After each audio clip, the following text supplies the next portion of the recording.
د حضرت عمر فاروق رضی الله عنه په زمانه کې یو بوډا سړی مسلمان شو تابعی ته جوړ شو خو دا سړی داسې دی چې دل الله پاک ډېر زیات حسن ورکړی او الله پاک وله حسن او جمال هم زیات ورکړی او الله پاک اواز هم ډېر زیات خشته ورکړی نو ده به دا ګانې مانې ویلې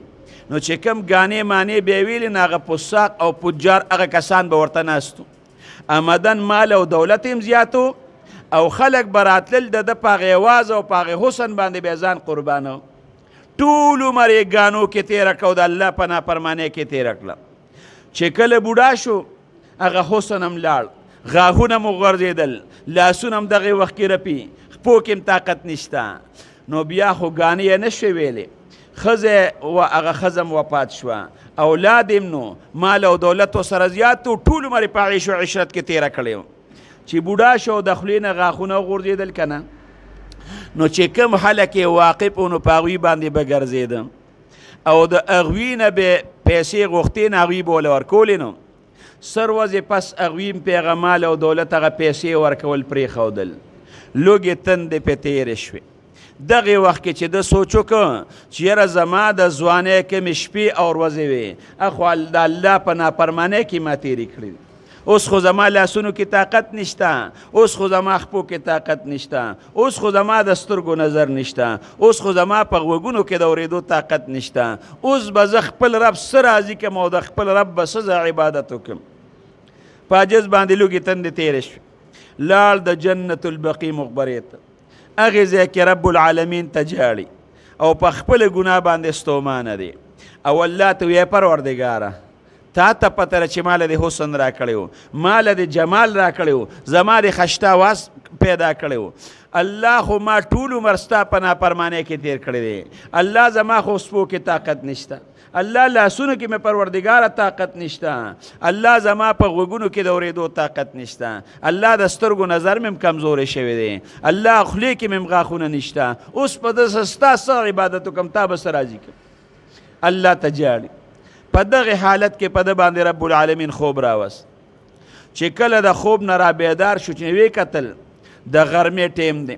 حضرت عمر فاروق رضی الله عنه سره څه شی په سر دی او په دې مقبره کې روان دی داسې په ده باندې تیر شو چې ده ورته وکتل نو دی ویرېد زما په شان انسان له عمر فاروق دورې ورکوي چې ته ما ته پام نشي ناګهانه عمر فاروق رضی الله عنه دله راغی چې ویې کتل چې په مقبره کې بل څه نشته نو د سر نه هغه شی راکوس که ده ته یې کېښود سبوټ یې کولاو که د خوراک نه سر اوچت که ورته وایي واله د الله دوسته خوراک کوه دی عمر فاروق رضی الله عنه ته وایي امیر المؤمنین خوراک دې راله څنګه راوړه او ما ته د الله دوست څنګه وي ما خو د الله نافرماني ډېره زیاته کړې ده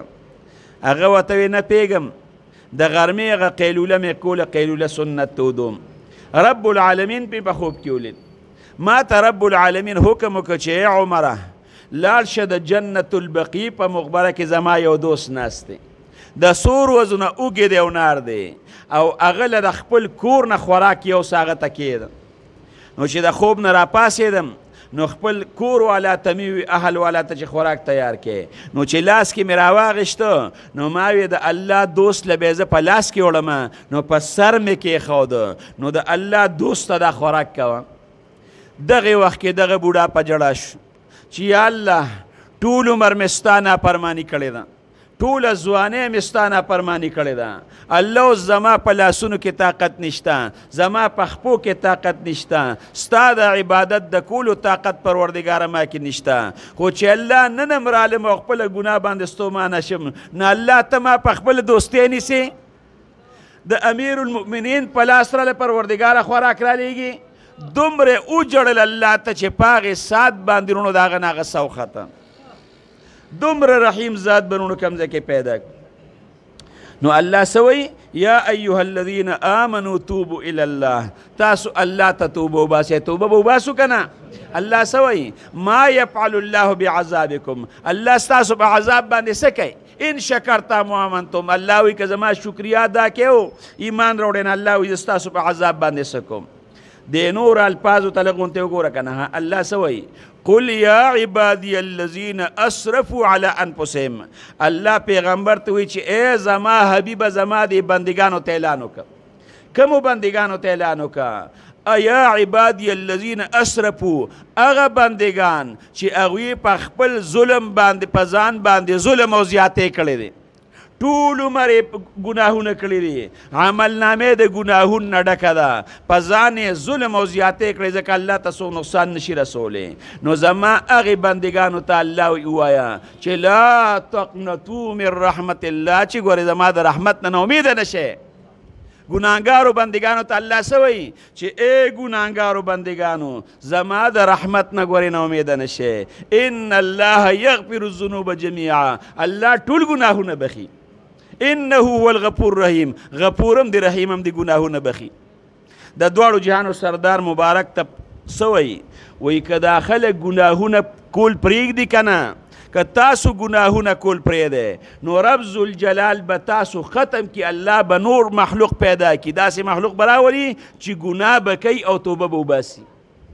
نورونو په ګناه باندې توبه وکړل ولې فرشتو خو ګناه نه کوله که نه او چې ته ګناه ونه کړې او الله ته ونه بخي نو الله غفور به بیا د کوم ځای نه شي غفور خو به اله شي چې ته ګناه وکړې او په هغې باندې ستومانه شي او توبه وباسي او ګناه ته ماف کړله به الله غفور شي رونو نه الله وی زما دا بندگان ګورې خبر که بل د الله یو حکم درته ووایم الله څه وایي یو اعلان الله کړی دی نبئ عبادي الله پیغمبر ته څه وایي وایي زما دا بندگان ما نه خبر که نن تاسو هم زه خبروم نبئ عبادي وایي زما دا بندگان خبر که د قرآن د آیات درته وایم چې انی انا الغفور الله وایي ټول ګناهونو معاف کولو والی یم ګورئ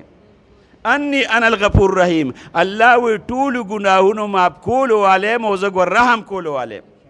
نور به هم در باندې رحم وکړم که دا ګناه دې معاف کوم دا هم په خپل رحم معاف کوم نو توبه څه ته ویلې کېږي پاک پیغمبر مبارک وایي التائب من الذنب کمن لا ذنب له چې کوم انسان توبه وکړه د داسې ده لکه چې ګناه یې کړې نه ده او توبه څه ته ویلې کېږي الندم توبتون چې کوم انسان په ګناه باندې ستومانه شو نو بس دا توبه ده اوس د توبې د پارونو درې شرایط دي یو دا چې کومه ګناه کې هغه ګناه به بالکل پرېږدي دویمه دا چې په هغې باندې به ستومانه شي او دریم دا چې کلک عزم به وکړي چې د آینده لپاره به ګناه نه کوم کلک عزم به وکړي او الله ته وجاړه توبه وباسه او زه به سیم او ستا عزم به سي